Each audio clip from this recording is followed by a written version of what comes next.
When I was 17, I had like a crippling gambling addiction.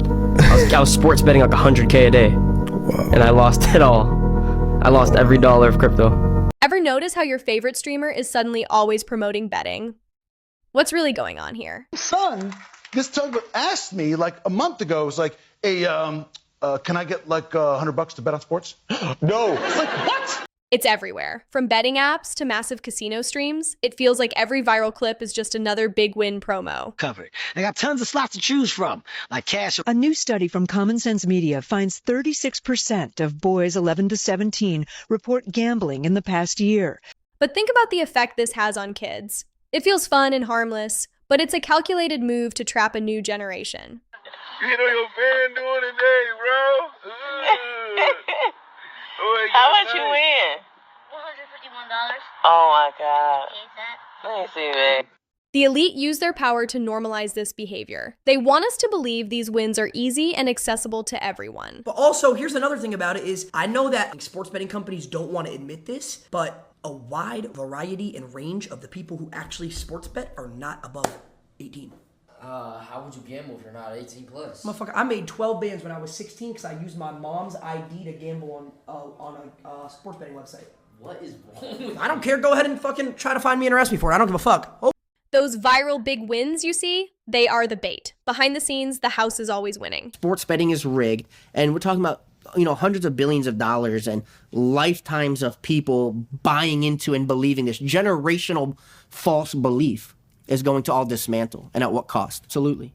Like, for example, the poker games, the house games, the home games, the private ones. Mm-hmm. They take a rake, they tax the girls, they tax all the staff. Those games make, depending on the stakes of the game, easily clearing between 50 and 100,000 a night, every game, depending on the stakes. Those casinos have a built-in house edge. Everybody knows about it. The edge is not a secret. You know what the odds are, but they cheat anyway. As these casino insiders have came out through this process to say, yes, we have the technology to cheat our players, our patrons in Vegas casinos. Why is so much money being poured into these platforms? There's a pattern here that we need to look at. It's an influence game. Watch these streamers carefully. Stay sharp in 2026. The fastest growing addiction that is destroying young men in their 20s is online sports gambling. FanDuel is a portal to hell. DraftKings ain't king of nothing except their own pocketbook. And they're screwing an entire generation of young men because you don't win. That's why they can afford to buy ads. They're back-to-back ads every time you turn on a sporting event. They're spending billions of dollars. You know where they're getting that? It's out of your kid's freaking pocket because they're screwing an entire generation. This is evil stuff right here. You think those random big win clips on your feed are an accident? Look closer. Algorithms are boosted to push high reward content. They know exactly what triggers that dopamine rush in your brain. Parlays are the biggest scam in America, and this is going to lead to the next great American mental health crisis. When you place a bet, the quest for dopamine can be a tricky one because the thrill that you get when your parlay hits is unlike anything else. It's the most amazing feeling, and that singular feeling can carry you on for weeks, for months, and sometimes for years. If you struggle with compulsive gambling, it's not coming from a lack of sports knowledge. It's not a Lamar Jackson versus Josh Allen thing or a Saquon Barkley versus Derrick Henry thing. It's an issue with the dopamine chase. You probably have a hard time regulating your emotions and your mood, and one of your favorite ways to seek instant gratification is by chasing dopamine.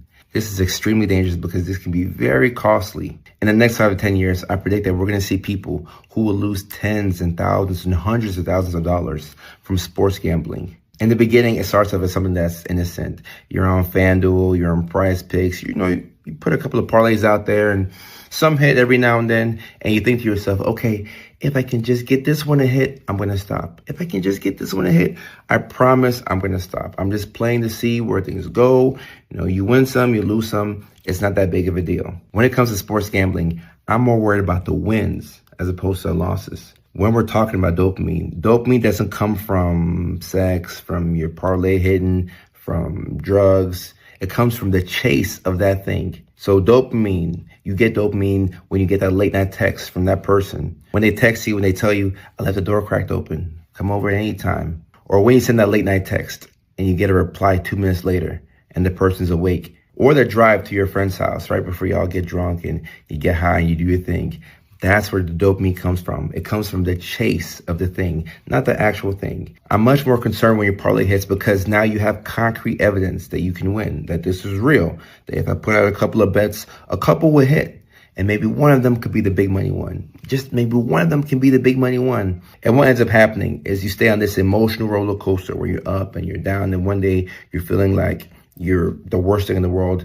And on other days, you're on the top of the mountain. You feel amazing. You love Derrick Henry. You love Saquon Barkley. You love Jackson Smith and Jigba or Trey or Steph Curry or Luka or LeBron, whoever the player is. It makes you so happy because you think to yourself, wow, I just won free money. And I bet I can do this again. I bet I can do this again. While it looks fun and it seems like it's an innocent thing, I truly do believe that sports gambling can send you down a path of emotional turmoil. You could lose your family. You could jeopardize your relationship. You could fall out with your loved ones. You can go into a mountain of debt. And sometimes you feel like the only way you can get out is by doing what you did to get in. You place more bets and you just tell yourself, all right, I just need one to hit. I just need one to hit. The worst thing about this is that you're not in control of any of this, but still you continue to play, you continue to play, and you continue to play. Meanwhile, somebody's getting rich off your inability to regulate your mood and your emotions. So if you're watching this video right before you go on to FanDuel, I'm not telling you to stop anything. I'm just telling you to be careful, be mindful, and understand that a lot of people are getting rich off your inability to manage your mood. Let that one sink in. And it's not just the clips. AI-targeted ads are specifically funneling betting apps to younger and younger viewers. Your favorite streamer isn't just playing for fun. They're getting massive payouts to make high-stakes gambling look like a viable career. I really think one of the dumbest things that we've ever normalized as a human civilization is sports gambling. I have never seen a society of people be so obsessed with something that they absolutely suck at. It's insane. People don't win. Like, nobody wins. And it's designed that way because it's not like the casino where you go and then you either win or lose and you have to leave. It is just constantly there all day, every day. So even if you win, all that's going to happen is you're going to keep playing until eventually you're losing. Like, really think about it. Of all the people that you know that sports gamble, how many of them do you know that are actually profitable over time? What percentage-wise? Nobody wins. And that's why I'm so surprised. It's like if you had a friend that you hung out with that every time you hung out with them, they stole $100 from you, and you're still just like, oh yeah, that guy's pretty cool. It's like, no. They're just robbing you. That's all that it is. It's just people actively participating in getting robbed. It's the same thing as how our grandparents would get scammed by Nigerian princes. It's the same exact thing. And yes, I did lose $200 on the Packers. They are training you, rewiring your brain to associate extreme risk with a guaranteed reward. But in the real world, the math doesn't work like that. The house doesn't lose, you do.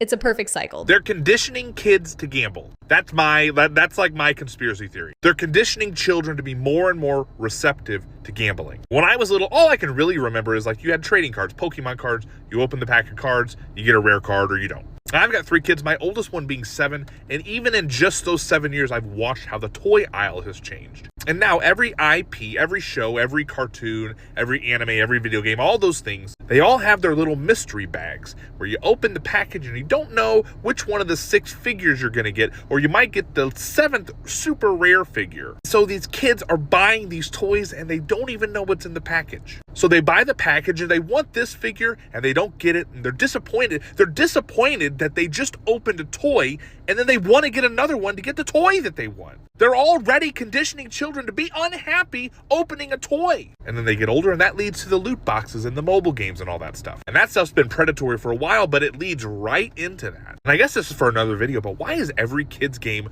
a monthly subscription? Why can't I just buy them the game?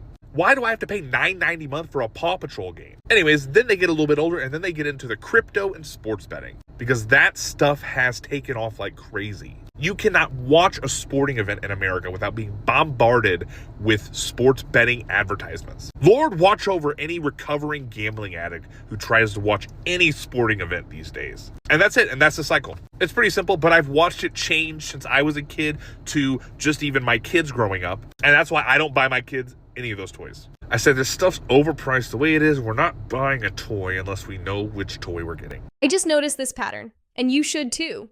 Ever catch yourself thinking maybe a quick bet isn't a big deal because your favorite streamer just won big? That's not an accident. We're wired to mirror what we see. I'm not saying you can't have fun, I'm saying you need to know the real game you're playing, because the house always wins. If you've noticed this too, hit like and subscribe. We're just getting started uncovering these patterns. Stay sharp.